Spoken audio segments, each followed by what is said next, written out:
Okay. This is a certified true copy of my live statement of birth.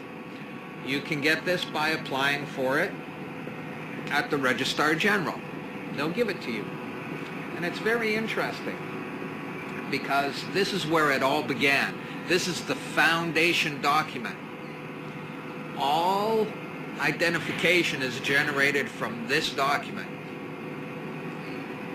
And so if the foundation document is no good, anything that's made from it is no good. That means driver's licenses, health cards, everything. Now what they did here, this is exactly what he meant when he said, soon every American will be required to register their biological property. Now your parents didn't realize what they were doing when they filled this out, and these didn't exist before 1933. Birth records were recorded in scripture, and these only came into being in 1933 when they hatched this plan.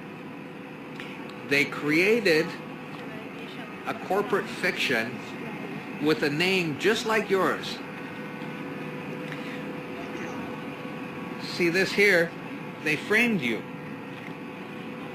See these tracks? They railroaded you. There's a child hidden behind the record. This is the record.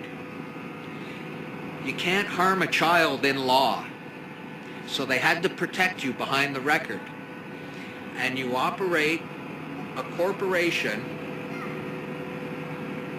Now, this line right here is called the delineation, a line of delineation, which means anything below it can be changed. This line underneath my surname, talk to anyone who edits legal documents or who's in printing, and they'll tell you that to underline something means that it's an error and it has to be changed. In doing this, they registered and monetized the spirit and soul of a living being.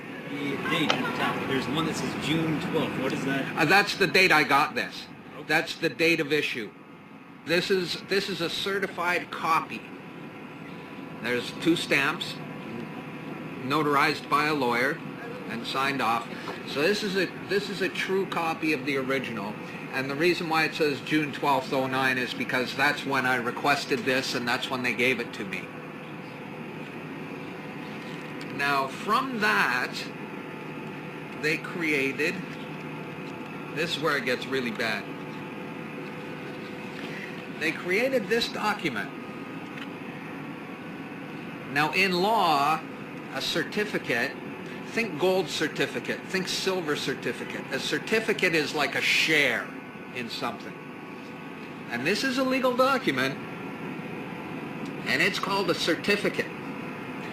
But here it says extract, which in law means a tax. My name is spelt in all capitals here. So's yours, so's your driver's license, your health card, anything you get from the government, your name is spelt in all capital letters. And when you use any government identification, you are identifying yourself as a corporation and you are existing within the jurisdiction of corporate law. And just because you didn't know what you're doing, that's no excuse. It doesn't exonerate you from liability. You're participating. The only way out is non-compliance. Don't participate. Now this is, see this red number here? People may wonder, gee, why is there a red number on the back of my birth certificate? Well, this is a Class A share because I'm born in Canada. The letter at the beginning of the number is called a CUSIP number. All securities require a CUSIP number. And that's what this is.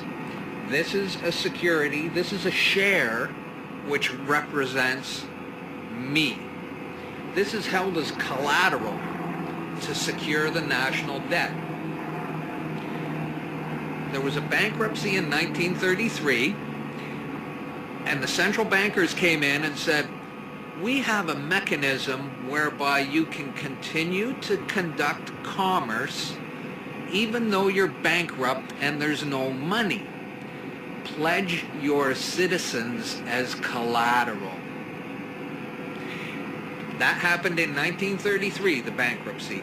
And that, by no coincidence, is why these started to be issued in 1933.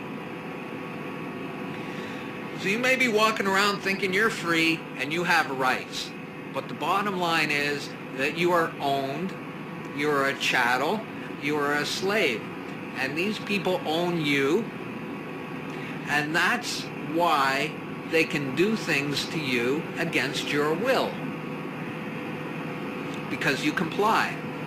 If people are looking for more information on this, where would you recommend? Thinkfree.ca has a lot of good information, but I think it's dangerous because see, this is a valuable token. And you can use this to discharge debt. Because there is no money. The currency you have in your pocket represents debt. It doesn't represent wealth. And the things you buy with it aren't yours because the currency has a hidden lien against it. And that's how they can take your house and they can take your car and they can take anything you own. Now, Robert Menard is teaching people that they can cash this in for $10 million. And while that may be true, I wouldn't advise doing something like that because your motivation is improper. There's greed and there's ego and there's all these bad things associated with that.